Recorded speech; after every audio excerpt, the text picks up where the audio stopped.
From deep within our hidden volcano laboratory, a podcast about gaming from the people who bring your games to life. These are your core elements.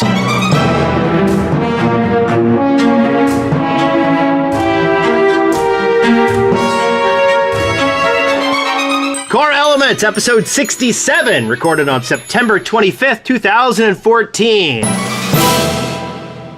I am Wes Wilson. I am by myself, except we do have one guest. We have Gregory MacMartin of iDGi, the makers of the game Consortium. Hello. And we met at PAX Prime, where you were demoing and introducing your game. Yep. It was an awesome time. Crazy days. How did PAX work out for you? I'm always surprised to find out later how much those booths cost, and it takes a significant amount of investment to participate in these kinds of things. And yet, I felt like you guys had a strong showing. Were you happy with the results? Oh, it was amazing. It was actually mind-blowing. I mean, just the experience. It was really happy for me to see at least a chunk of the team that could make it to be there, seeing the people walking up and playing the game and being amazed by the game, having never heard of it before. The number of people that were really blown away and never heard of us before, and were really blown away by what we've done. In and of itself, made the whole thing worth it. You know, it was really heartwarming to see some of the guys that worked so hard for so long. To see people's faces lighting up and excitement for what we've spent so much time making, you know? And the sheer number, we got a bunch of people that joined our mailing list, and a lot of people that now know about our game, and that's really what the point of it was, right? And meeting folks like yourself, folks that are connected in the brave new world, that excites us as well. I mean, we're an independent gaming company. We're a true indie across the board. You know, we have no support network, no publisher, no PR marketing budget, so we got to kind of got to create kind of a grassroots effort to do what we can to drum up interest. And PAX was really just like I've never personally demoed a game like that before to the public. So it was a really truly awesome experience with capital A. Yeah. And that's something that a lot of people don't like. Digital distribution provides a really great boost to the ability to get your game in front of people, but that doesn't mean you're necessarily going to get it in front of people. No, indeed, especially now. Yeah. And our game launched in. Go ahead. Oh no, you go ahead. You're the guest. You get to speak first. Our game launched in January, right? And it so happens that in many ways that's really bad timing, because right after that the flood began, right? 1,200 games have been released on Steam since January of this year alone. That's just nuts, you know. So we kind of, you know, we had a rough launch too. I mean, we were all at the end of our wires. The game was working for us, worked for the testing team we had, which wasn't as sufficient as we needed, but it was done. All the content was there. And we released it, and of course, thousands of players banged on it and found all kinds of bugs. So we basically hit the ground hard and fixed them over the last couple months. Since the beginning of the year. But the initial launch really hurt us. And the GameSpot review went up 4 days after we launched, and it still sits. You know, based on a 4 day old. 4 days after the game launched is when what it's based on, and is totally inaccurate. Like, you know, the funny thing is the guy actually liked our game. He just said, "I wish it wasn't so buggy," and now it is not buggy. Now it's in perfect shape right now. So we're really battling this whole perceived reality versus actual reality of the game, right? The thing is, digital distribution it opens up channels absolutely, and allows companies like ours trying to make something completely different that no publisher would ever touch to make it and to actually release it on our own. So that's great, but the problem is it also allows all kinds of other people to do it as well. So now the sheer amount of games that gamers are presented with every day is bewildering. I swear there's no day that goes by that I don't personally stumble upon a brand new game never heard of before, and it's been out for months and months and months, and it sounds awesome. Like every day, I swear, there's a new one. It's like, what is going on? This is so bizarre.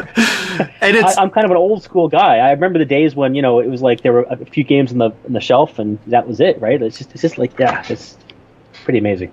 And it's funny because then you start like interacting with people who play games, and some of them will have little niche products that they've kind of latched onto, and you'll be like, what? I've never even heard of that. And so like word of mouth ends up becoming really important. And how do you feel like there's been a lot of discussion about curating the digital store, the Steam store, and now they've allowed people to set up shops within Steam. And I actually should have put that in the news section, didn't, so we'll talk about it now. Do you think that's going to help you, or is it just another form of nepotism that people are going to have to learn to? Is it going to give you more points of access you need to capture, or fewer? I think that there's a bunch of things that happened with Valve's update to Steam. One of which I think is unequivocally really good. The fact that there's now almost like a Facebook-like feed where you just move your down and it sort of Steam shows you all the games it thinks you might be interested in based I guess on your purchase things, based on things you've said you like, based on games you've played. Like you go down there and it starts showing you things like, based on your recently playing this game, we think you might like this, or based on the fact that you own this other game, you might like this. That's definitely, I think, would be good for us, because I think our games are now going to show up in a lot of people's lists that otherwise wouldn't have shown up before. So that's cool. But the actual curators, I'm not sure. It strikes me that it looks like it's just another political layer now that developers like us have to go through in terms of having to get more people to take notice of us, right?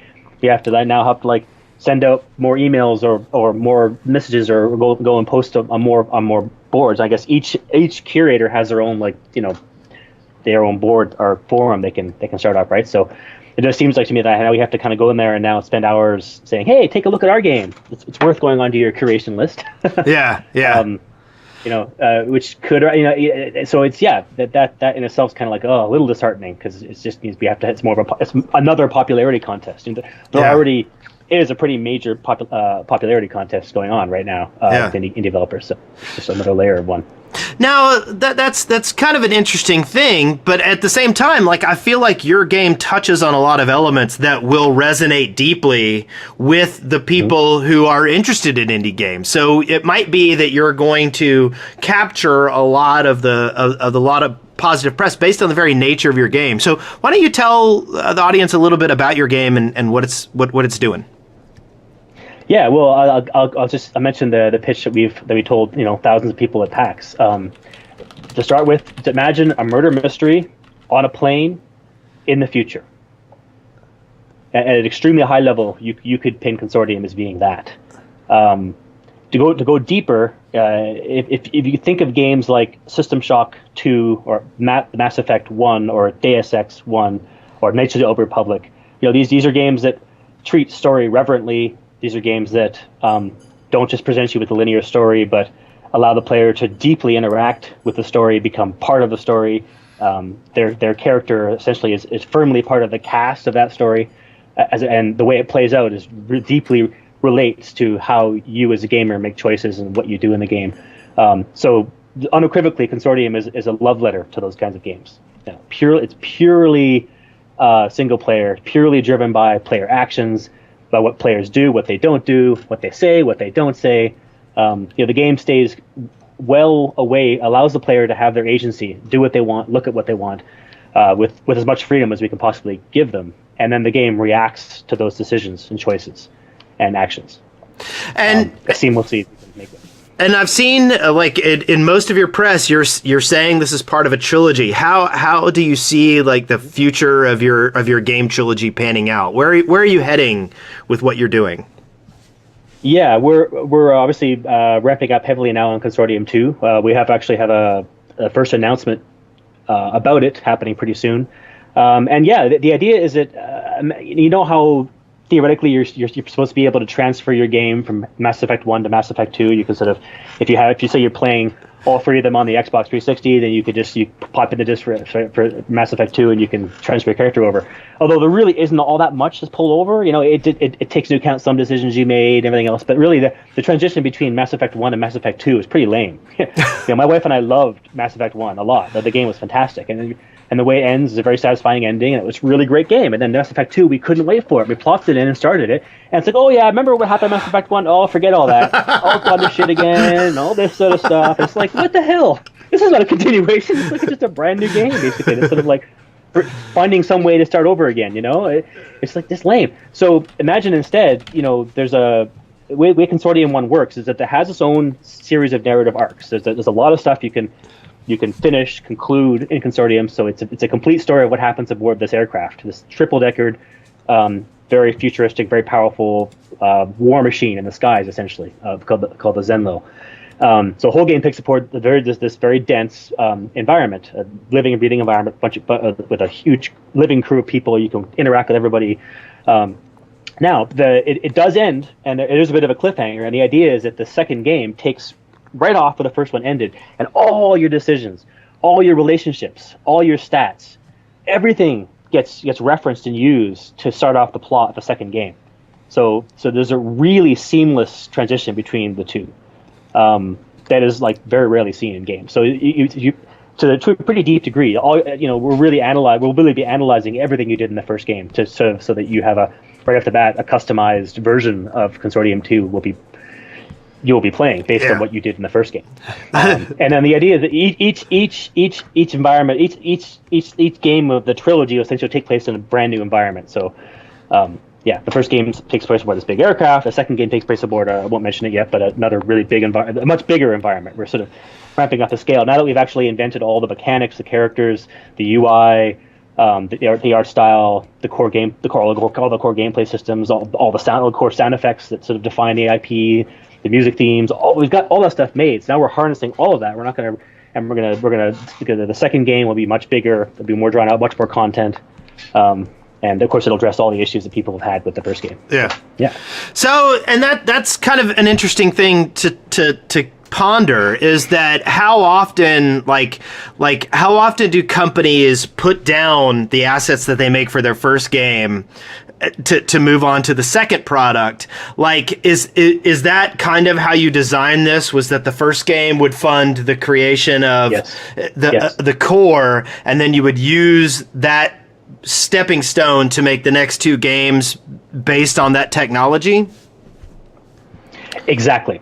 Like we from the very get-go, we envisioned a trilogy. We envisioned a large overarching story over a series of games. And so essentially, yes, if you look at some of the criticism that's been aimed at Consortium, a lot of it's because people aren't seeing the big picture, and that's it's understandable.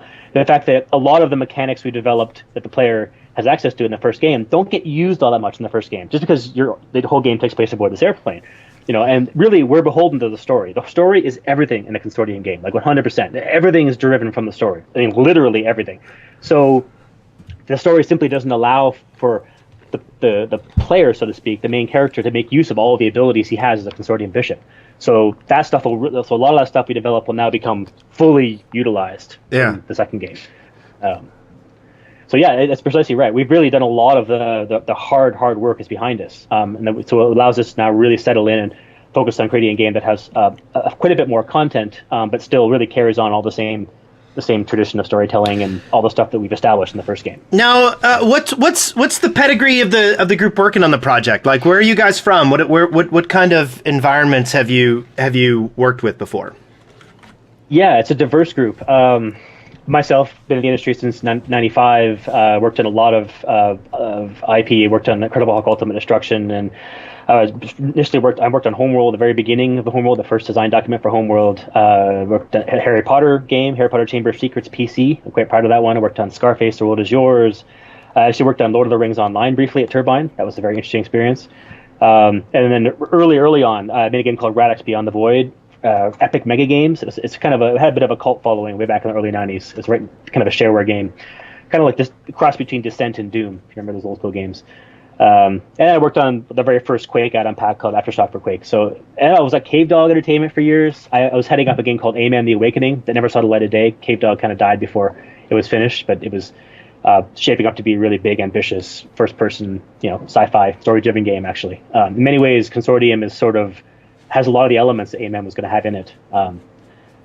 So just sort of reinvent it from scratch. So I've been on it for a long time. But actually, the writer of Consortium, really the guy who wrote the entire 500-page interactive screenplay, is my brother, Steve MacMartin, and he's had no prior professional experience at all. I just really brought him in, and he was really passionate about writing, and we sort of got really close together. And so we've really, on a creative level, we've really gotten deep into it. And he basically I'm so proud of what he pulled off, because a lot of people are praising the writing and the storytelling and how the conversations flow and how you talk to people and it seems realistic. You're talking like you're actually talking to real people, and that's all him. It's so much. He just brought so much clarity and so much originality to the writing. He didn't sit down and say, I'm going to sit down and try to write like the Mass Effect writers, or I'm going to sit down and try to write like the the Telltale writers, he literally just didn't try to cut. He really just went deep inside himself and pulled out a very original approach. And we lived and breathed those characters. Every single character interacting with the Consortium has pages of backstory, and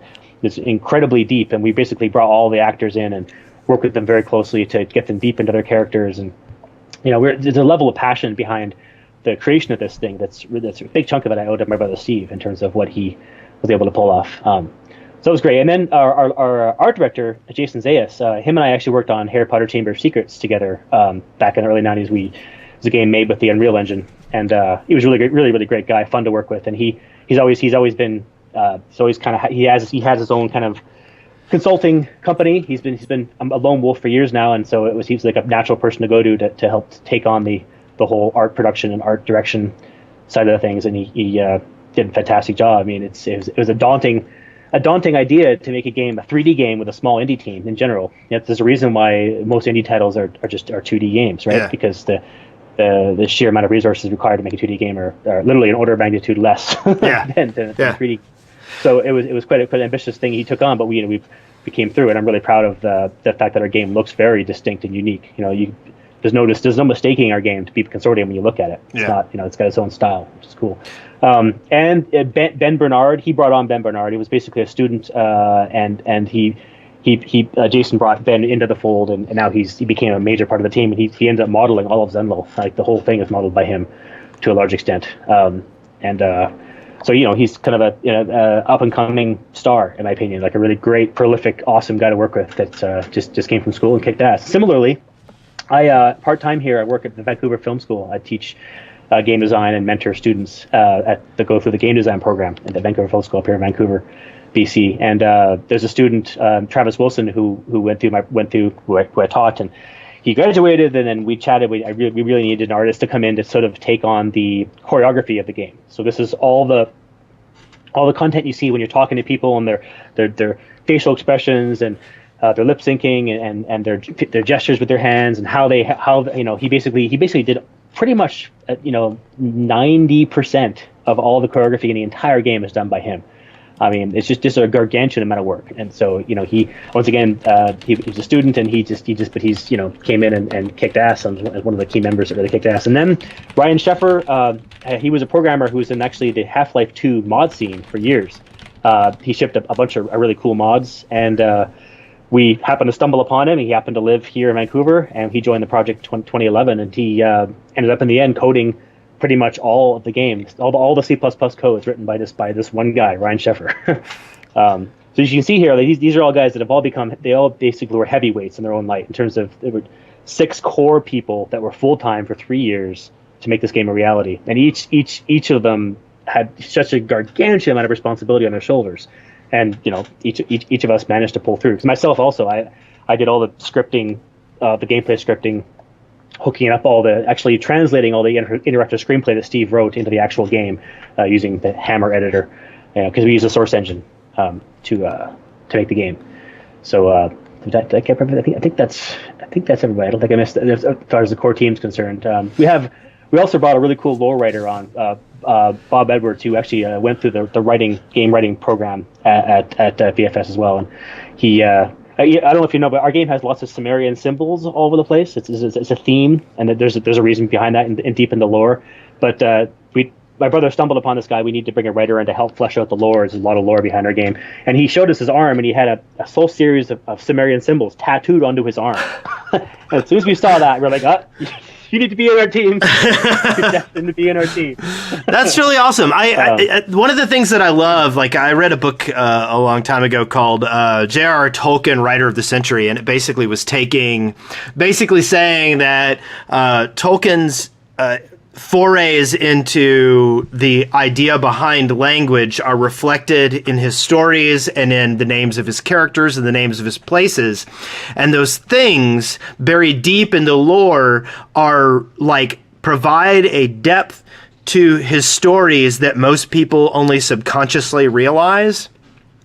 Mm-hmm. And so, yeah, I think having that behind the scenes with, symbols and things from actual human history that have cultural application, I think it adds a certain amount of depth. So.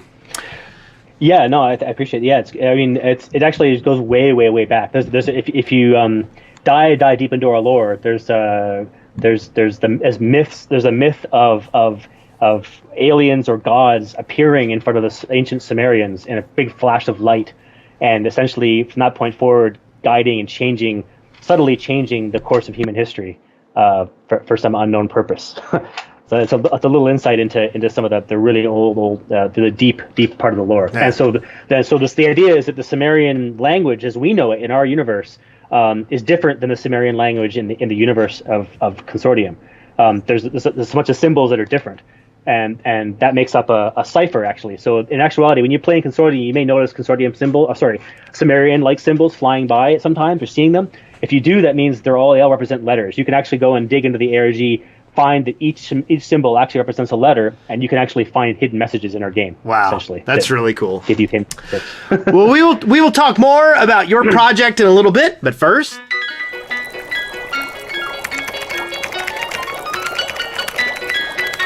Lab notes.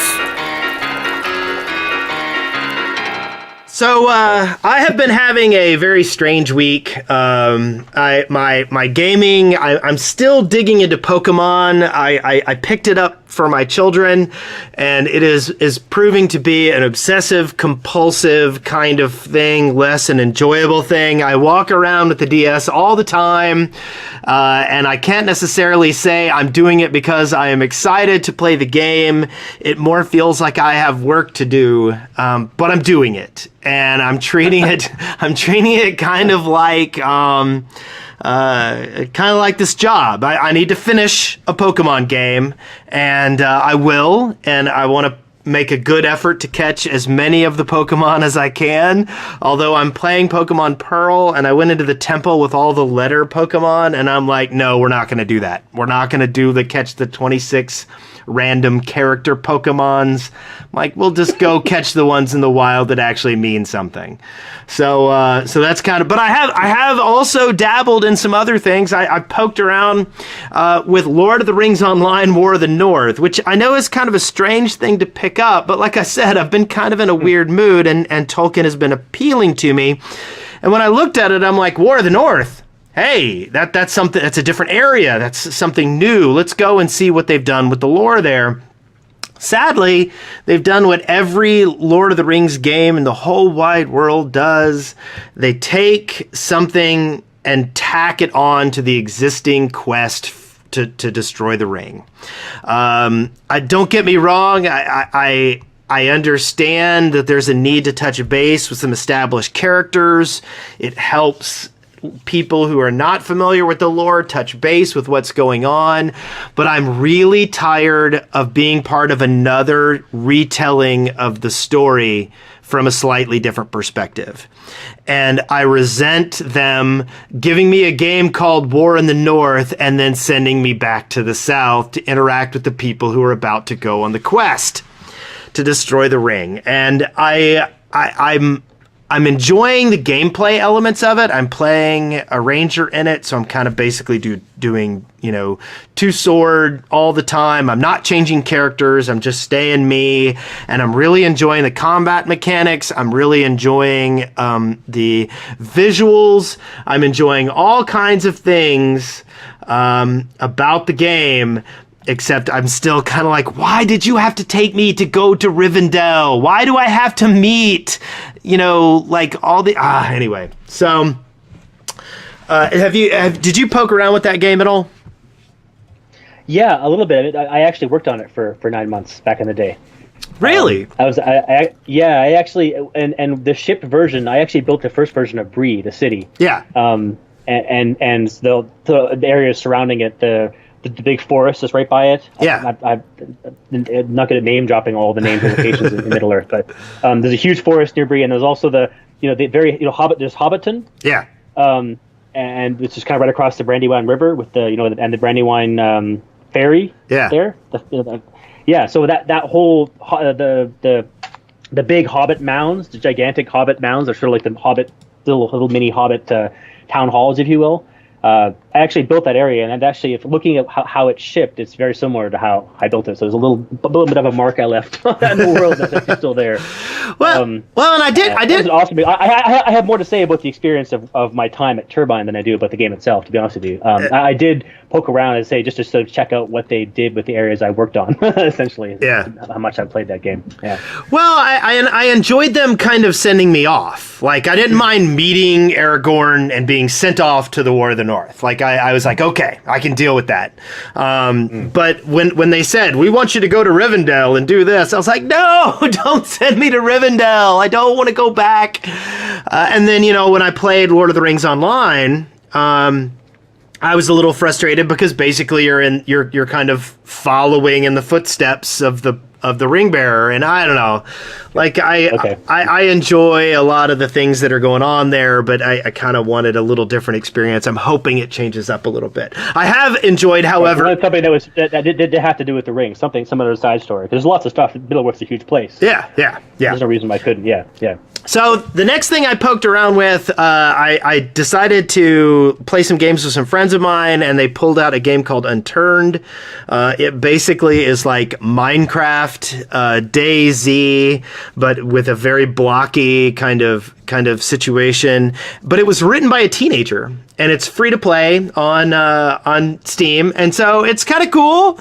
But unfortunately, like every other DayZ clone, it ends up boiling down to, can I get away from the zombies long enough to get a weapon or two and sustain myself? And unfortunately, in this game, it is impossible to get away from the zombies. So once you get them following you, you end up with a train of zombies on you forever, and I have not enjoyed the game so far. And I'm wondering how many times this formula can be rehashed. I want to see a fresh new take on it. Oh boy, I would love to get. Don't get me started on zombie games in general. Yeah. The fact that the market's able to sustain so many of them and so many different varieties of the same thing, it's bewildering to me. Yeah. Makes me feel like I'm getting old. I feel how old I'm getting. I feel a little look to my dad saying, "Oh, that stupid, crappy, heavy metal music. It's all just noise, right?" Well, the same way about the games lately. And a lot of people are really excited about this genre, and a lot of people are really excited about Unturned. Somebody in the chat room just said, Unturned is awesome. I saw that. and yep. I mean, I can respect that all these games are able to touch people on a certain level. I just am a little burnt out, I think, on that. I also, speaking of burnt out on genres, I picked up Infinite Crisis. Finally, I've had it installed on my computer for probably 8 months, and I have never played it just because if I'm going to pick up a MOBA, I'm going to pick up Smite. But I decided to poke around with it, and like, don't get me wrong, the idea of playing some of these alternate version DC heroes in a MOBA type environment with cool voice acting and all that kind of stuff is really great, but everything feels so contrived. I don't know how to state it, but like from moment one, I'm like, okay, so we're dealing with this in order to justify putting Gaslight Batman next to, zombie Joker or whatever, like it just felt really contrived. I'm going to poke around with it a little bit more because I do like the idea of messing with the, with messing with some DC properties that aren't Arkham. But at the same time, I'm like, "Argh." And, also, coming up, other things I've been doing, I'm still doing some Minecraft and some Gmod stuff, but upcoming next weekend, I've got Siege in Atlanta. It is a game developer conference that a friend of mine named Andrew Greenberg is running, and I'm going to go and help him out to work on that. I'm very excited about it. Zoe Quinn is going to be the keynote speaker. I'm going to be excited to see her talk, and so yeah. So what have you been playing lately? Two games I've been thinking about. Basically, on the PC the other day, Legends of Grimrock. Actually, Legend of Grimrock. I actually have my 3-year-old daughter on my lap, and I played that for about an hour and a half, and it was awesome. The fact that she actually was able to watch me play the game was awesome. But I'm a really big fan of the old school. I was an old school gamer back in the 90s. I mean, and hardcore. So if I wasn't inhaling games in the 90s, I was making games, and for years that's what was my life. So games like Eye of the Beholder and Underdark, the Underdark. Ultima Underworld. Yeah. Yes, Ultima Underworld, yeah. And, of course, all the Ultima games and all the Bard's Tale games and all the Wizardry games, all the way up to the last one that was made. I finished all of those games, right? So I basically, Legend of Grimrock really hits that old school twang for me, where I'm, in this typical old school dungeon maze, and the combat's the typical sort of you dance around on the grid, and you try to keep your little party alive, and that really twings all the old school nostalgic gaming in me. I'm having a blast with it. I'm looking forward to the sequel. Actually, it's coming out soon. It should be kind of cool. Yeah, I poked around with that game a few months ago, and I really enjoyed it. And as much as I'm down on lethality in games, like I found some of the lethality in that to be very rewarding at times. It's pretty brutal. Yeah, and it's pretty brutal. And like trying to learn some strategies, you see a wall of skeletons coming up you with shields and spears, and you're like, okay, I've got to develop a strategy here, because otherwise they're just going to stab me to death, and it's going to suck. I'm impressed so far. There's a really great sense of danger. Great sense of danger that the game creates, definitely. Yeah. Strong sense of danger. You panic, and you're like running, and like, can I get to the gem, the life gem, before I get killed? Yeah. All my party's dead except for one guy, and am I gonna make it? Am I gonna make it? Yeah. It's cool. And then you have that whole it's like, okay, you start paying attention to the dungeon around you for places that you can fight creatively. Like, okay, if I back up here, I can get people from the side. There's some really good stuff there. I am happy that it has had as good a response as it has had. Yeah, I mean, these guys clearly played the old Eye of the Beholder games, because this really is Eye of the Beholder, 100%. Like that's what they've channeled, right? Which is awesome. Yeah. I've also been playing, honestly, Mass Effect 2. Which oddly enough, really strangely enough, I decided to pick up a copy of PC Gamer off the magazine shelf, just to see what they're writing about these days. I used to be a subscriber of Computer Gaming World back in the day for 15 years. I was a CGW fan. And but anyways, pretty much the only magazine that exists now for PC games is PC Gamer. So I picked it up, read the whole thing cover to cover. And honestly, I was disappointed. I won't go into the details why, but what really kind of got me weirded out is they had the top 100 PC games of all time, I guess, according to them. And the top 100 PC game, according to PC Gamer, number 1 is Mass Effect 2. Wow. Now, anyway, number 3 is Half-Life 2. Like, in what world is Mass Effect 2 a fundamentally better game than Half-Life 2? Seriously. But more than that, the subjective which game is better thing aside for a second, Mass Effect is almost more of a console game than a PC game, right? To say that Mass Effect 2 is the best PC game of all time is kind of bizarre. Yeah.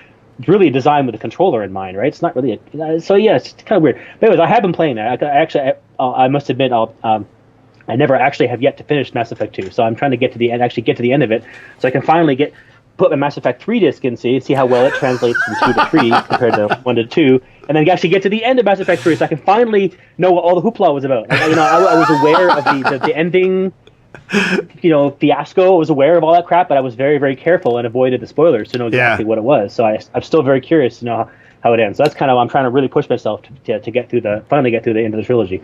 Well, I do think that Mass Effect 2 was the best of the trilogy. Like that's the game that I think was like, it took a lot of the things from 1 that sucked and kind of tossed them aside and picked up a lot of new things that I thought was good. But I did hate the very beginning, the whole like trashing. It reminded me of like when they kill, like when an actor quits a show and they have to like basically bring the same character back but remove all that character's like story so that it's a new template for the exact same character. There you go. That's an awesome analogy. Yes, totally. I felt like that's what was going on with Mass Effect 2. It's like, why did you just take everything I did, kill it, and then start over with the exact same character? This is ridiculous. Yeah, totally. It's just so bizarre. Yeah. And then even the environments you like the Citadel. What's it called? The Citadel? Not the Citadel. No, the what's the big main base in Mass Effect? The big human, gigantic base. Yes, I think it is the Citadel, isn't it? The Citadel. So I think it is Citadel. Yeah. So the Citadel looks and feels completely different in the second game. I remember the first game that was really cool. You could kind of walk around and sort of see this huge colony in space, and it felt really, really neat, right? The second game, it seemed like it just the whole feel of it changed. And, but anyways, I do appreciate the mechanical differences that they made between the two. So the fact that the streamlined way in which, the fact that the episode in 1 it was always you just keep upgrading all the guns, and it was just sort of very generic. All the different technologies and different ways you can upgrade the gear in Mass Effect 2 using all the minerals was definitely better. That was definitely clearly superior, right? Yeah. The thing I haven't liked so much about Mass Effect 2 is it feels too much like this. It's an on-rail shooter now, as opposed to a role-playing game. Yeah. It's just like I kind of enjoyed in Mass Effect 1. I kind of enjoyed going down to the planets, exploring the planets, and sometimes you stumble upon some cool abandoned base or something, and there wouldn't be any fighting. It wouldn't always just have to be enemies there. It would be like you're just exploring a little piece of history or something, and that was really fascinating to me. Whereas it felt like, now it's kind of like, expect there to be fighting for whatever, who knows what reason, who cares what reason. It's just, it's Gears of War in space. Sometimes it kind of feels too much like that to me, and that really bothers me, because it feels like it's the true story-driven role-playing roots are being a little bit strained, just a little, just ever so little bit. Yeah. But I'm definitely looking forward to seeing what Mass Effect 3 does and how it ends. That's for sure. I'm dying to see what all this was about. I'll be interested to get your take on that. As someone who is very invested in story, I'll be interested to see your take on what they decided to do with their story. So I might want to ping you after you complete it. Yeah, cool. So, definitely. So anything else? Are we ready to move on? I think we'll move on. I think those are two games I honestly play recently. As far as my personal favorite game that I played the last year is still Dishonored, no doubt about it. Yeah. Dishonored on the PC is probably the most immersive experience I've had in a video game in years. The developers, Arcane, developers of that game, are right now Arcane and the guys behind, because I played XCOM recently too and finished that. That was fairly recently. And the what the hell? I'm not a great name dropper. No, it's fine. Of XCOM, Oh yeah, yeah. We'll figure it out some other time. Insert name here. Right now, the ones I actually really, I'm like, those guys know what they're doing. It's pretty impressive. Yeah. It's funny. Like I have like a finite amount of space on my computer for AAA gigantic games. And I've had Assassin's Creed, Brotherhood. No, wait. Revelations on my PC for a while, and I feel like I need to finish it before I move on to any of these other titles. And so I have not picked up Dishonored, even though I had it gifted to me, and I've not picked up XCOM, even though I purchased it, because I feel like I need to finish, but I might have to change my attitude there. I've actually got a lot of games on my. I really want to. The Long Dark just came out. We've had on Sandbox. Yeah. Actually, I'm really. I know a few guys that are working on that game. Yeah. So I'm really proud of what they're doing. They're doing everything right now. I love the way they're unveiling their game and the way they've launched the sandbox on the early access. That's awesome. I can't wait to play it too. I'm really excited about what they're doing. And so I'm looking forward to poking around with that because Raphael was on our show once and he was awesome. And then additionally, Dan Teasdale's game Roundabout just came out and I need to poke around with that. And I still need to play Papers, Please. And I'm still poking around with the Secret World. I need to see the new Guild Wars 2 content because that's my favorite MMO. And then, it just, I'm belayed. And then additionally, I have 3 kids. So there you go. Yeah. Okay, so let's move on. Understood. Yes. Dishonored, though. Don't deny yourself Dishonored. I won't. You must play that game. I know I need to play it. I know that I need to play it.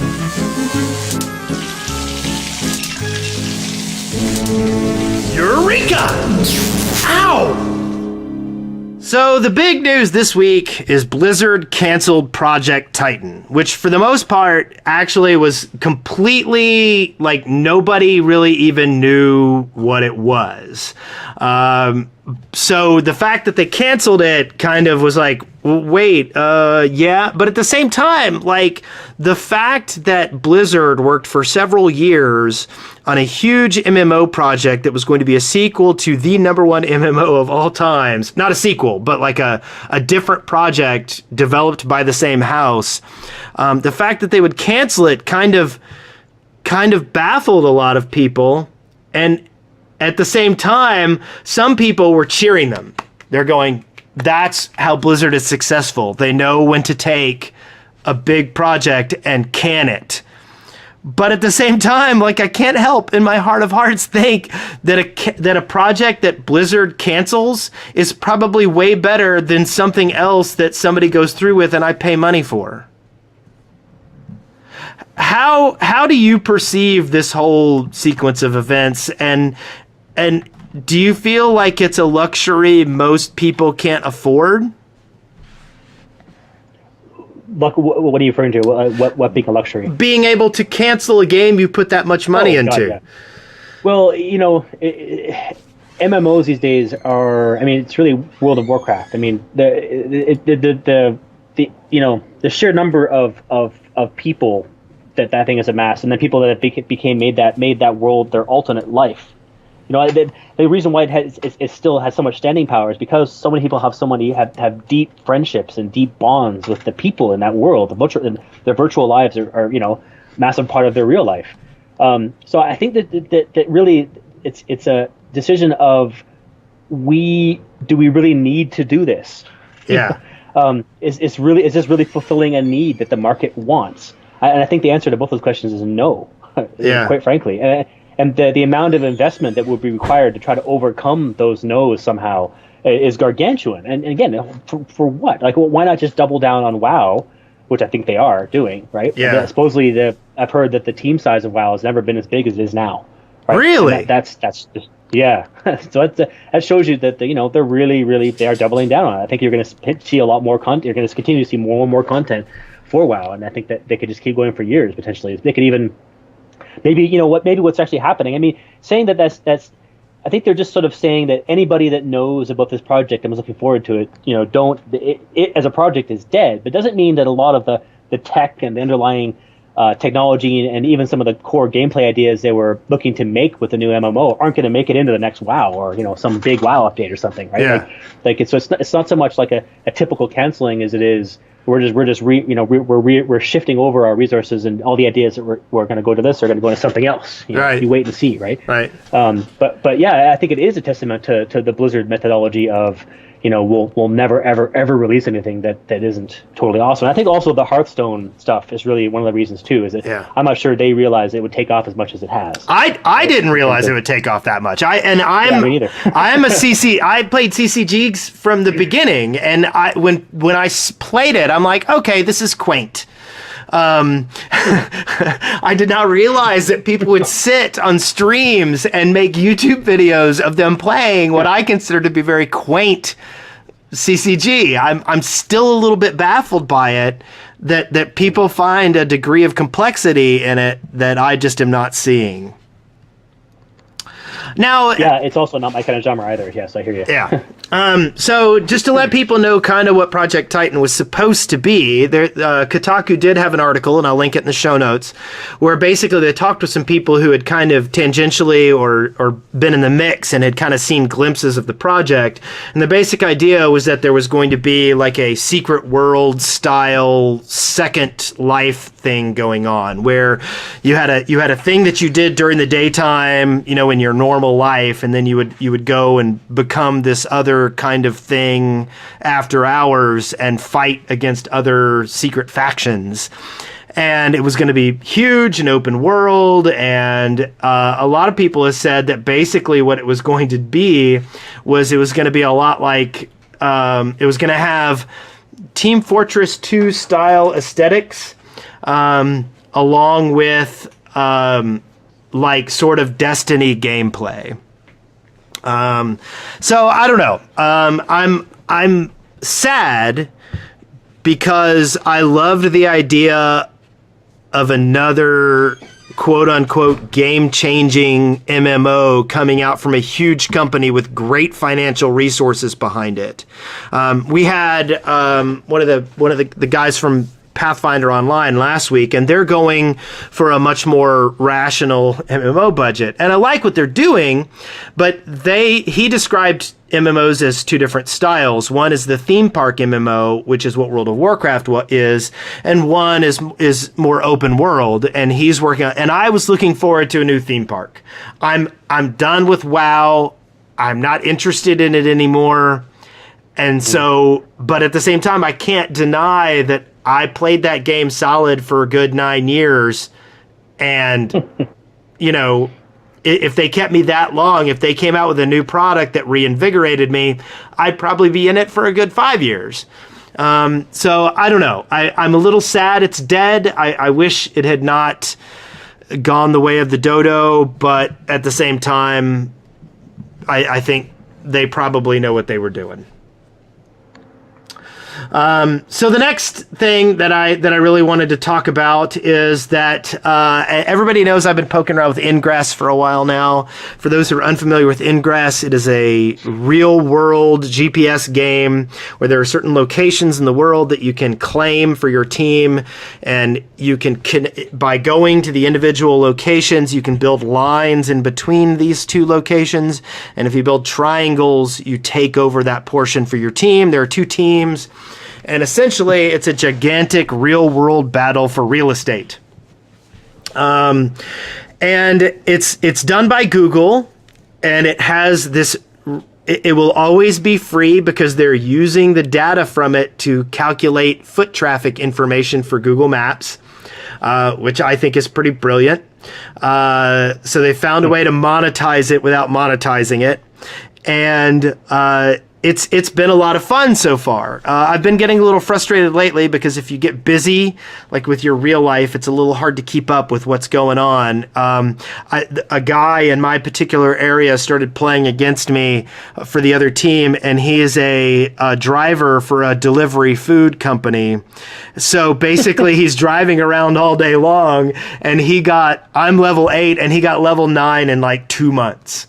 And every time I do anything, he's right there because he's driving around for a living. So he just, stops on his way to deliver the food, tears down what I built, and puts up his own stuff. So it's kind of funny. But anyway, they're doing player-built missions in Ingress now. So basically, people can make kind of scavenger hunt missions where you have to go to a variety of locations, and you can earn experience that way. And I'm kind of fascinated by it. I love the entire idea of crowdsourced content. I think it is the wave of the future. And I think it's neat that this game, which has previously been very plot bland, is allowing the players to build slightly plottish elements, if nothing better, in the form of kind of questy sort of things. How do you feel about crowdsourced content, and like, where is the limit on when companies are basically just stealing input from people who are playing their game?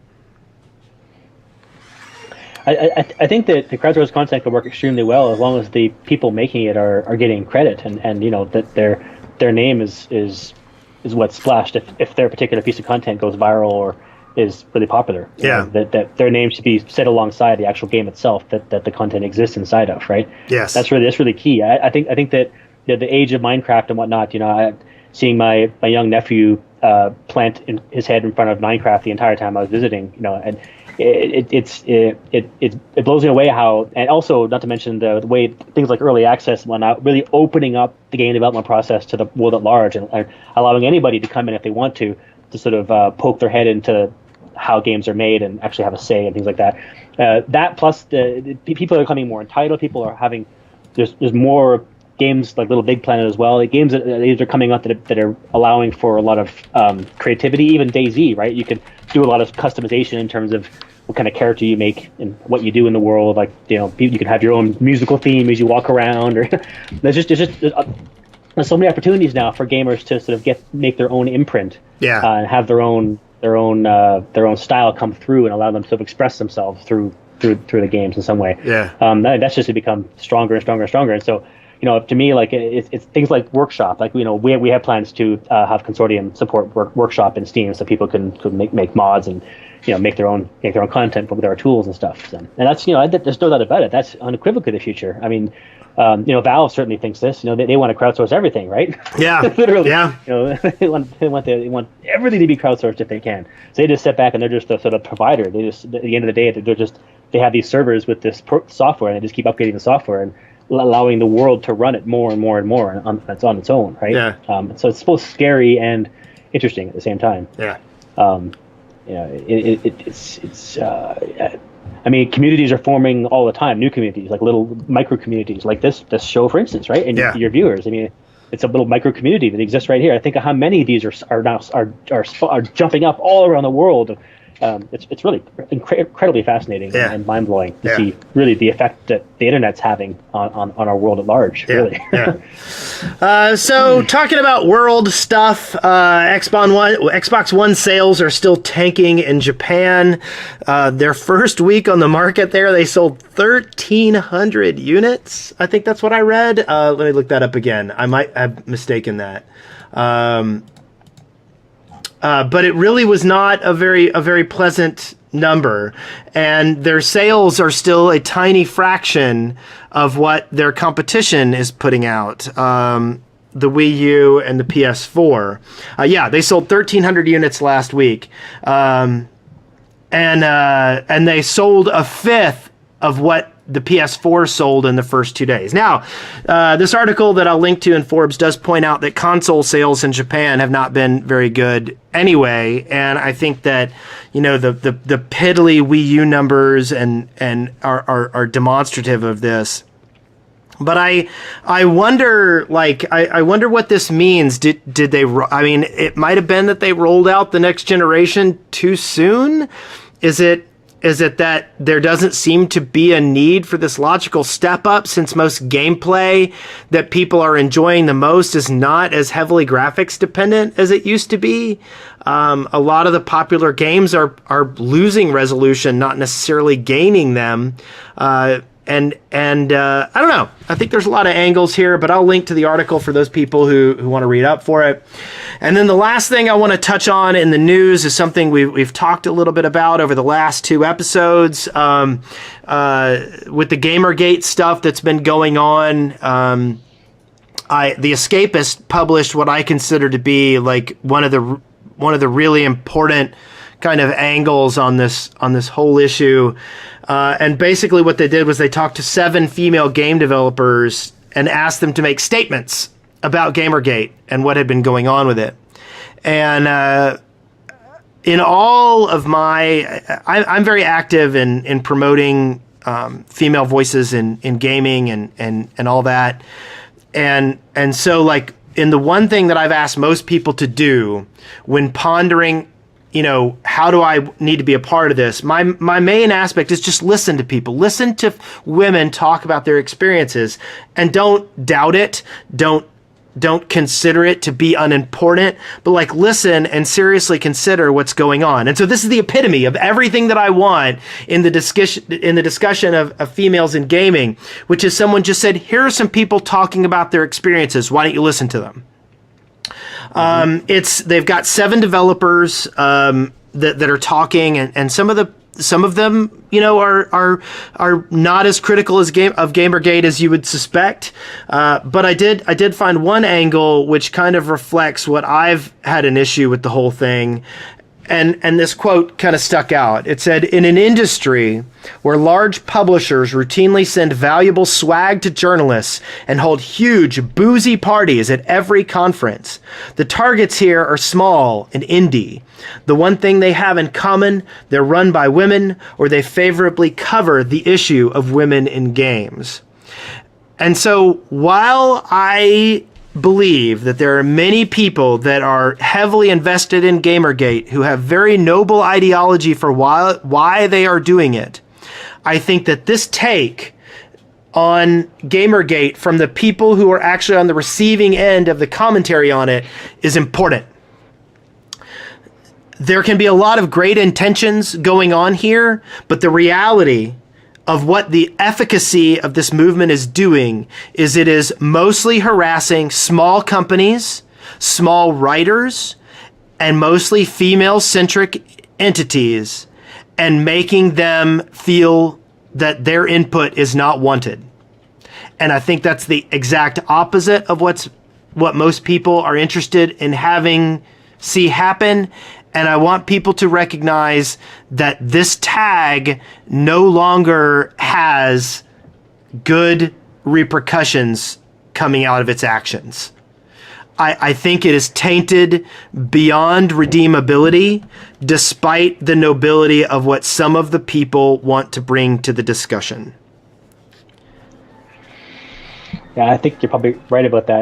I like to make a high-level comment, if I could, on the Gamergate stuff. Yes. To contribute that. And I really, what I think is happening here is that there's a clash. There's a really nasty clash happening, like a oil and water thing happening, with basically privacy being stripped away piece by piece over the last few years in general, and the ability to keep things like what that first part of that statement you said, secret, which is what it was. The public were not aware that this was in fact happening, and it did happen regularly in terms of journalists being wined and dined and given all kinds of crazy perks in order to essentially wink, wink, nod, nod, give our game an awesome review.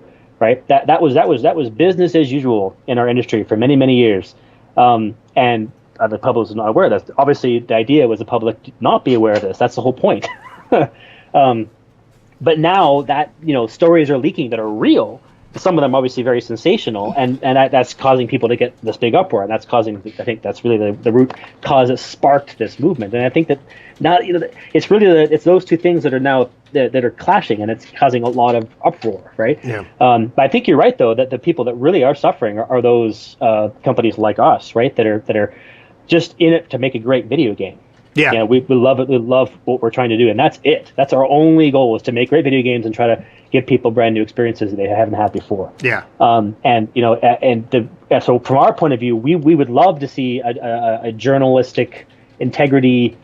We'd love to see people that aren't biased by these things, and aren't wooed, and aren't only interested in covering the entities that give them all the big perks, and covering the entities they know that involve lots of money, right? Now there are the big companies that make these big games, and all the journalists know these companies have a ton of money. So to support them and to write about them and to do things for them will benefit them. Yeah, It's really kind of a So it's a tough discussion, and I'd like to think that out of this will come some at least some journalists that will basically be indie only journalists or something like that. Which I think there already is. I mean, in many respects, Rock Paper Shotgun is a good example of that. Yeah, I've always liked those guys because they really do a great job of finding and covering some of the most obscure games, and I think they helped us a lot in terms of discoverability in the early days for our Kickstarter campaign and whatnot. They were a big help to us, the indie game company. So there are some great people, there are some great journalists out there, essentially, right? But it's amongst all these other issues. Yeah. So, yeah. Well, and I want to point out that, I'm very active with the YouTuber community, with people who are trying to put out a product where they play games and do it well. But there's another angle to all this, and that is that you have to make a living. Like, you have to make money. You can do hobby stuff all you want, but at a certain point in time, if you're really going to dig in and you're really going to try to deliver the content that will be superlative, you have to make $1. And it has to be a lot of dollars. And journalists and YouTubers all face this dilemma. And yet, at the same time, these people want impeccable, I will never let anything influence my decision, but they're not willing to pay those people. Okay, here's the thing. You want a journalist who is not going to have any influences around that from big AAA titles or anything like that, then you're going to need to pay him money for his work. If you're not willing to pay him money for his work, then he is going to have to get money through sponsorships, through Patreons, through Kickstarters. And if you're going to crap on all those three things, if you're going to insinuate that all of those are negative angles on this person's work, then you're pretty much cutting the legs out from under anyone who is trying to function in this environment day to day. For instance, there are people who do YouTube videos, and they will allow people to pay them money to come and play games on their servers. Now, I don't necessarily think that that's the best idea. I think there might be a mild conflict of interest there. However, at the same time, a lot of the complaints are coming with people who run ad block when they go to see the content that these people put out. So you can't deny an input stream to these people and then at the same time complain when they go and seek one. If you're going to complain about any degree of collusion, then you're going to need to pony up and start paying people not to collude. So, it's a very good point. I mean, they need to make a living somehow, and right now, obviously, the easiest way is to cover games that are inherently popular. For guaranteed they're popular, right? You want to cover a game that will guarantee you X number of hits. Then so that therefore that your ads will generate revenue to your sponsors, and so on and so forth. Yeah. And I mean, if someone is going to give you early access to a game, and buddy up to you and be tight with you and let you have, cutting edge, release of information times, of course you're going to build a good relationship with those people, and a lot of people have gotten over to I can't believe journalists are sleeping with game developers. Let me tell you something. If sleeping with a journalist mattered, and I might have said this on the show before, but if sexual favors mattered in the taking of a game and getting it in front of people, then AAA titles would have the best prostitutes in the entire industry. Okay? EA would have a cadre of sexual pleasures lined up for journalists if this actually worked. How do you know they don't? And that's Maybe they do. They might. I don't know. But I'll tell you, I'm a journalist. Oh, I'm a journalist, EA. So if you do, I want to know it. I want to know about this. So anyway, I actually had a listener who wrote in about Gamergate and wanted to touch base with me about it and basically say he didn't agree with me on certain things. And I listened to him and I tried to interact with him, but I did reply that I feel like there are a lot of assumptions going on. And I feel like the people who are deeply steeped in the Gamergate stuff allow a different degree of proof from pro Gamergate people than they allow from anti Gamergate people. and that needs to, if you're allowing this disparate thought process to control the way that you're thinking about stuff, then you're going to end up skewed. And I know this from firsthand. I've allowed myself to get pulled into subcultures where the information was heavily biased. And I have worked very hard over the past 10, 15 years to make sure I never fall for that again. And I urge everyone to... It's hard not to. Yeah. It's hard not to in this day and age. Yeah. I mean, you can get yourself into these little subgenres of information. You know, it's like it's like politics. If the only sources you listen to are Republican or Democrat or Libertarian or communist sources, then your thought process is going to be dominated by that, whether or not that's the logical outcome if you had all the information or not. And absolutely. you need to listen to what other people are saying and take them seriously. Now, you can still think they're wrong. Think for yourself. Yeah, and you can people need to think for themselves. Yeah, and you can still think you're wrong, but at the same time, don't write people off just because where they're coming from, and don't only qualify certain information that you receive based on where it's coming from. Come up with some objective standard for the quality of information you will take into your thought process, and then use that standard for everyone. My opinion. Mm-hmm. And generally speaking, don't make assumptions. It's always good. Yeah. Always good policy. Yeah. So okay, let's move on. Inspiration. So when you thought about how you were going to build your game, where did, like, everybody's going Unity nowadays, and you went Source. What was the thought process there? Thought process was I started 7 years ago. But really when I left Radical and I knew I had my company name, I knew the kind of game I wanted to make, but I wasn't quite sure yet what the engine was going to be, and I was doing my research at that time, so early 2007, late 2006, early 2007.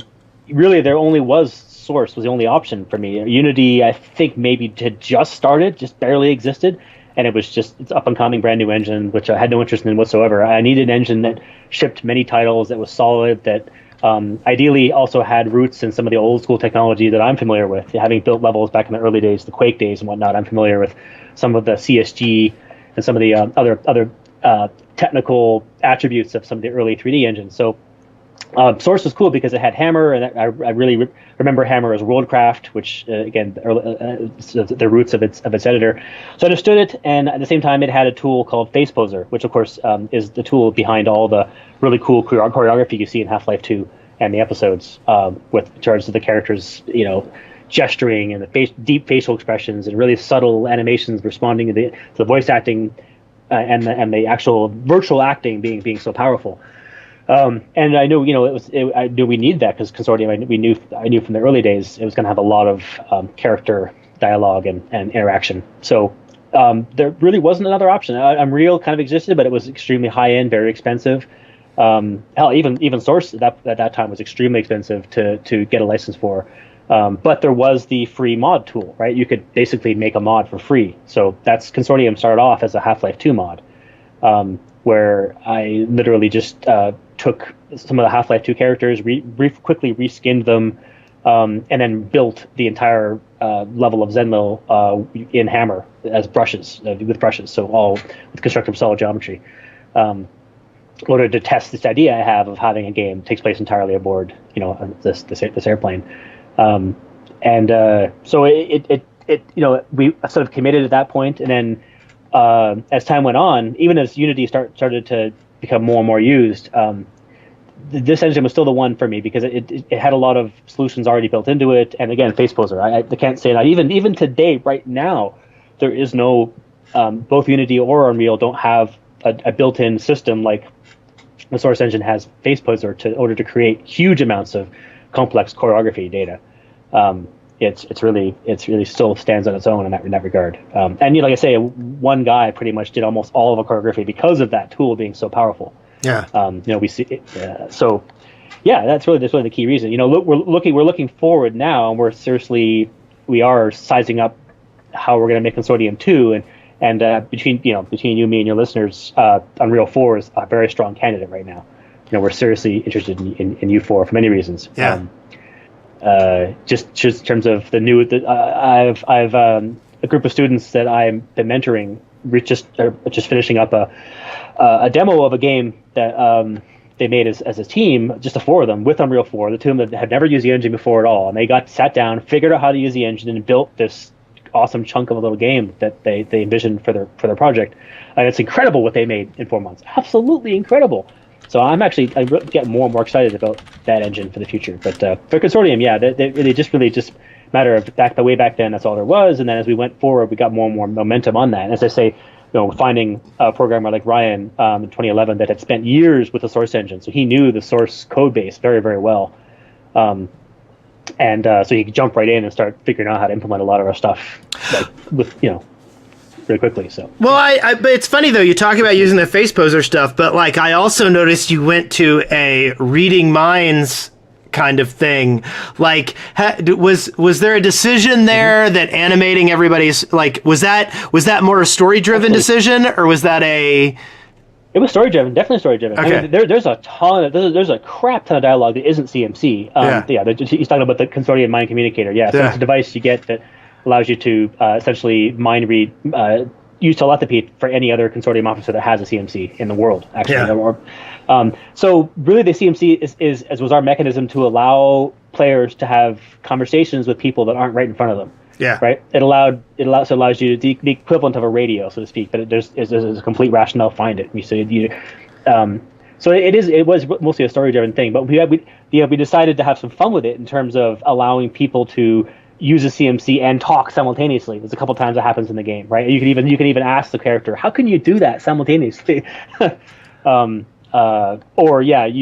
you happen to be in front of someone when they're using this CMC, you can sort of see them emote without actually lip syncing. Because lip syncing with Facebook is actually really easy. It's trivial to add in there. Yeah. You just sort of throw the wave in there and you extract the phonemes and boom, it's done. Really. Yeah. But we wanted to have some more fun with the concept of the CMC, so you're actually able to watch characters when they're using it, sort of do their emoting, where you can sort of see them thinking what they're saying, but they're not moving their lips, right? Yeah. So what, like, you say you've been working on this for 7 years. Did it start off as how have you, like, shaped yourself funding wise? Like, how have you had everybody working on this in their spare time, and then you reached a certain density and you're like, okay, full time now? Or how did you structure your company to build this? Yeah, so to begin with, it was just me for about a year and a half, and then I brought my brother Steve on board, and he started messing around with newspaper articles at the time. It was the first thing he wrote for the project, which was sort of newspaper articles for the world. We always knew at the very beginning we wanted to have like a console on board the plane, and you could walk up and sort of read up on the latest news and sort of read up on the world, the lore of the world around you and things like that. And then we brought on Travis, who started doing some concept artwork, and of course my wife was also joining us as well and sort of helping out with all the early pre-production stuff. Then we brought on somebody to help us with building the ARG. We actually built an alternate reality game that we launched in 2010. We brought someone Natalie Lawhead is who we brought in. She's a very, very prolific, very talented Flash artist that we brought on. We sort of teamed up with her to build our alternate reality game. And you can still play through the whole thing from the beginning, actually. If you go to interdimensionalgames.com and click on experience, it'll sort of open up the first page of the Flash experience, and you can sort of navigate your way through a bunch of very esoteric puzzles and sort of learn the early backstory. So the idea behind the ARG is that it allowed us to sort of, with very few people, start building content and start fleshing out the backstory of our world in an interactive way. So we actually got quite a bit of a following, people that jumped into ARG and essentially became part of our lore.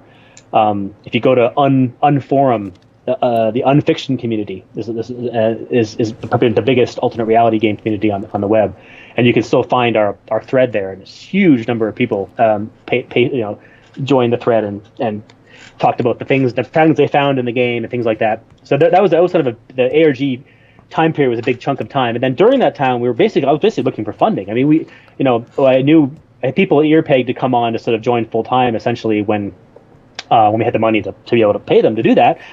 And so really there was a huge hunt for funding. So I was pitching to local investors, local angel investment groups and such, and pitching to publishers. And I'd go to GDC and have closed door pitch meetings with EA and other publishers. And boy, it's not the amount of cold shoulders I got. It's just crazy. I mean, I really went through the whole process with a local angel investment group here in Vancouver, where I first had to go there and do like a 15-minute introduce myself thing, and then that led to having to go through a screening process on the actual 10-minute presentation that I'd give the investors. That I had to pass that, and then finally got in the presentation and then gave this presentation, and it went really well. I did exactly 10 minutes. I had a big suit on, and this very polished PowerPoint presentation. And again, it pretty much went nowhere. I mean. But but so it was basically just scrambling to try to find funding to be able to build this game, because I had done I personally built all the design documentation and knew exactly what to make. I made the prototype. There's a lot of pre-production went into knowing exactly the kind of game we were going to make, so that when we hit production, we just hit the ground running and we know exactly what we need to make, and we just make it. Yeah. So basically we hit pay dirt when we applied for something called the Canada Media Fund, which the very first opening of that happened in early 2010, where we applied for this. And it essentially is a Canadian initiative that's sort of affiliated with Canadian government, but a whole bunch of Canadian media companies. To the Canada Media Fund itself is its own company, though. Basically, the mandate of it is to fund, create experimental, brand new, original, innovative Canadian content. And specifically, the experimental stream is about interactive content, so video games. Yeah. So we said you had this huge stack of documents and a 45-minute PowerPoint presentation with embedded videos from our prototype and just a huge slew of stuff, and a whole bunch of bureaucratic paperwork and the accountant stuff and company stuff and just all this stuff to show that we're a company worthy of investment. And we managed to get $500,000. Nice. That's. Yeah, and that was really the windfall we needed. It was like, holy crap, we can now make this game a reality. Yeah. So now, of course, it wasn't all given to us at once. It was like given to us in tranches and as chunks. Things you have to fulfill to get it. But we got the first tranche. That was a nice big amount, and we basically got up and running with production in the end of April 2011, which oddly enough was also right around when my first daughter was born. Well, my daughter, my only daughter at this point. But when she was born, so it was a really, really intense time for all of us, for the company, for my wife, my family. It was super intense, but we managed to pull through it. And as we hit production in beginning of May, we did hit the ground running, and we just started tearing through and figuring out. We basically figured out all the various solutions we needed to make the game. Our game has a Flash-based UI, right? So in game, all the UI you're seeing is all made with Flash, and we use iDGi. We use Rad Games iDGi tool to power that, which is, you may have heard of Scaleform. iDGi is a sort of a competitor of Scaleform that's pretty much does very similar things, but is cheaper. So it's much better value for us as an indie company with the limited budget. $500,000 is great and everything, but it's also we're not getting any more than that. That's the So we had to. I had spent years making video games, but it was new for me having to manage a budget and a cash flow and having people on the payroll and things like that. It was very daunting, very difficult. So we started, and then 3 years later we finally finished it, and that was with multiple cash flow problems and scope issues with the game. We wanted to do things like we ported the game to Portal 2. We ripped out the renderer and put our own open source based deferred render in there, so we could get lots of dynamic shadows and lights, which we wanted to help enhance the mood and atmosphere of the story we wanted to tell. So things like that sort of really boosted the schedule beyond what we originally planned, and then we had to find other ways to get funding. And there was a really cool, luckily, because our game's so experimental, we qualified for what's called the SRED, Scientific Research and Experimental Development tax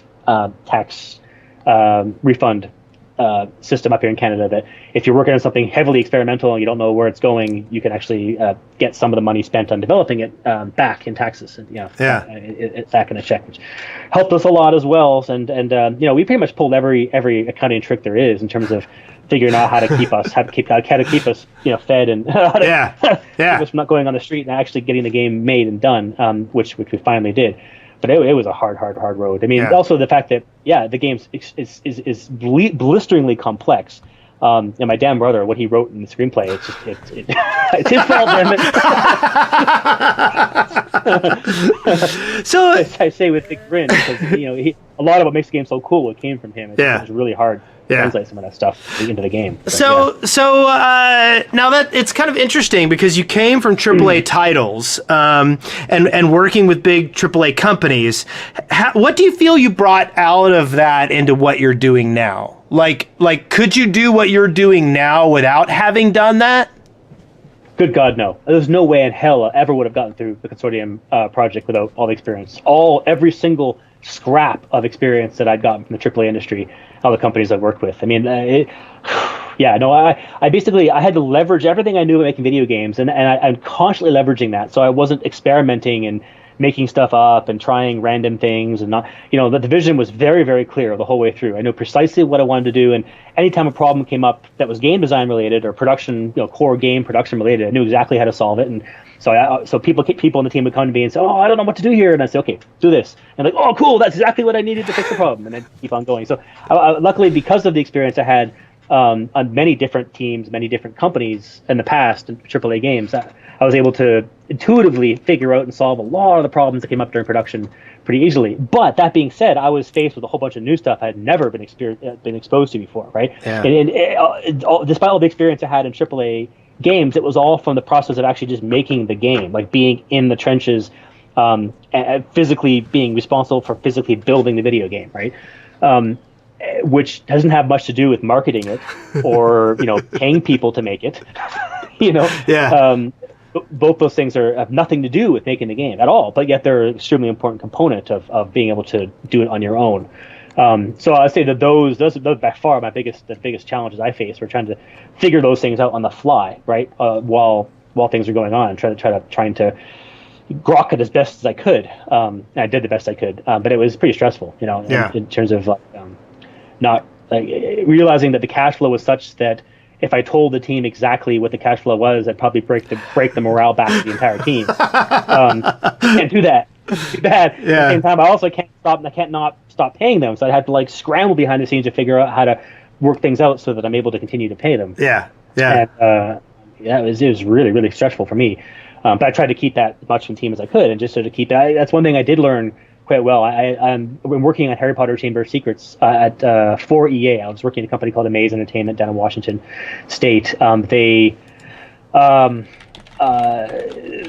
managed to snag the Harry Potter license to make the PC games for Harry Potter. They made the game based in Sorcerer's Stone by themselves, and then they were going to make the sequel. And I was brought on to work on the sequel, and it was a great fun project. But I recall doing a lot of work to keep a lot of the stuff that was coming down to me from the higher up execs from ever reaching the team at all, right? I felt a big chunk of my job was to keep the team insulated and allow them to keep focusing on the creative and keep just working on making the game as cool as possible. And have them not hear any of the crap that was coming down from the execs that really were just, that stuff didn't need to reach them, So I felt that that's really important. And I saw myself very much as that role as well with Consortium, as much as I was in the trenches of everybody else, building a big chunk of the game myself, with my own bare hands.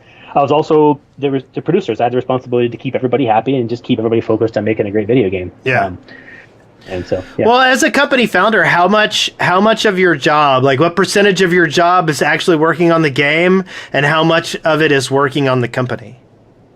Well, for Consortium 1, it was really 90% working on the game and 10% in the company. I specifically structured the production and the way the company works, especially with Consortium, and really the same going forward as well, is that it's all about the project and the game. Basically, we really did manage to successfully cut out all of the bullshit politics that many game companies are plagued with these days, right? You get a certain number of people in one room, you start to have cliques and, this person's friend with that person, go and cozy up to that person to blah, blah, blah, blah, blah. All that, our team was just the right size so that SF just did not arise. Everybody was just nothing but focused on the game, and as long as you just talked about the game itself and what you were doing and the problems you had making it, then it was A-okay, right? And literally, a big chunk of our production was done virtually. And two of our core team members, these are the guys that worked full-time for 3 years. Two of them were down in Washington. The rest of us were up down in Seattle. The rest of us were up in Vancouver. Right. So we literally every day we had a scrum, online scrum, where everybody said what they worked on the previous day and what they're working on today. it helped to create a constant camaraderie in terms of we all heard each other every day, we all talked to each other every day, we all saw each other every day. But it was, just through the magic of the internet, so to speak. And, it basically did a great job of keeping people focused because they knew they'd have to get done for the next day of Scrum. Yeah. At the same time, though, it brought a lot of flexibility and freedom with regards to exactly the hours you want to work. You could go to the Scrum, and then afterwards you can go take a nap for 5 hours, and then get up and then work your ass off all the way until wee mornings of the night if you wanted to. Yeah, didn't really matter for the project as long as you check stuff in, and the next day you had something to say in the Scrum. And it really did a great job of keeping people focused and keeping everybody focused on just the game itself, right? So that also allowed me to be able to put all my skills that I could towards making the game itself, because like I say, most of my experience is in actually just making the video games, right? Yeah. Actually physically scripting missions, physically building levels, physically balancing the game, being the one that's actually in there with all the numbers and working out how the game all works. And that's stuff that I love to do and the stuff that I've done the most in my career. So I needed to do a lot of that with Consortium 1 especially, because I had a game in my head that I wanted to get made, and so I needed to actually make it to get it out there. And I foresee, now that we've made Consortium 1, I may not need to have so much of a hands-on approach for the next game, because it'll be a lot. We've already established a lot of the core mechanics, and I'll be able to step back a little bit more and work more on the company level stuff, which is kind of good. But at the same time, I'll still be. I say I love actually physically making games, so I'll always be doing that for sure, to some degree. Well, okay. Well, I think we kind of need to wind up. I have taken you far past the 1 hour I told you I would, but I am very excited. I've started playing your game. I'm looking forward to playing the entire thing. I'm looking forward to number 2 coming out and seeing how you're able to implement these transitions between games. It's really been a pleasure talking with you. I love when I can find people who've been deep seated with a lot of different aspects of the gaming industry, and I feel like you bring a really unique perspective to what's going on. Thank you. It's cool. Just we are ramping up for another Kickstarter campaign to help fund the sequel. Okay. So I just want to mention that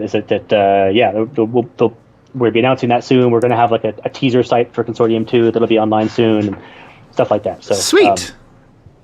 And just so everybody knows, I do have another guest lined up for next week, but I'm not sure what day we're going to be able to do it. It's looking like Thursday is going to be bad. I'm either going to talk to him about pushing to the next week, but it is Will Overguard of Creative Assembly. So that should be fun. I also have been trying to interact. I got to talking with a Disney Infinity guy at PAX, and I kind of want to get somebody, since my kids love the Infinity stuff so much, I kind of want to get him in to talk, and their stuff is coming out this week. So if I might see, we might have Disney Infinity sometime in the near future. And then additionally, I have another game developer lined up who's local. He is starting his Kickstarter the second week of October. The name of his game is Haze Walker. And so we're going to bring him in to talk, just because I've been attending a lot of the local International Game Developers Association meetings here in Huntsville, and it's been really illuminating as far as like watching these people who are on the front lines of It's good getting in people who already have booths at PAX to talk about what they're doing for their game, but at the same time, like hearing how people who don't have anything are stepping into the industry for the first time, trying to leverage their day job into a full-time gaming position. There's some interesting stuff there, and so we're gonna have the developer of Haze Walker in. Takes some serious courage. I have nothing but the utmost respect, and I really hope those people will succeed. It's purely courageous to do that, and I think it's awesome. Yeah, I think yeah. More people should take that up. Yeah. Anyway, it's really been a pleasure. Thanks a lot for having me on your show. It's been great. It's been fun. Oh, no problem. And we'll talk again soon. And I be sure to keep me up to date on what's going on with Consortium 2, and I'll make sure I tweet it out to the listeners and everything. So, everyone, thank you. Have a great day, and we'll see you next week.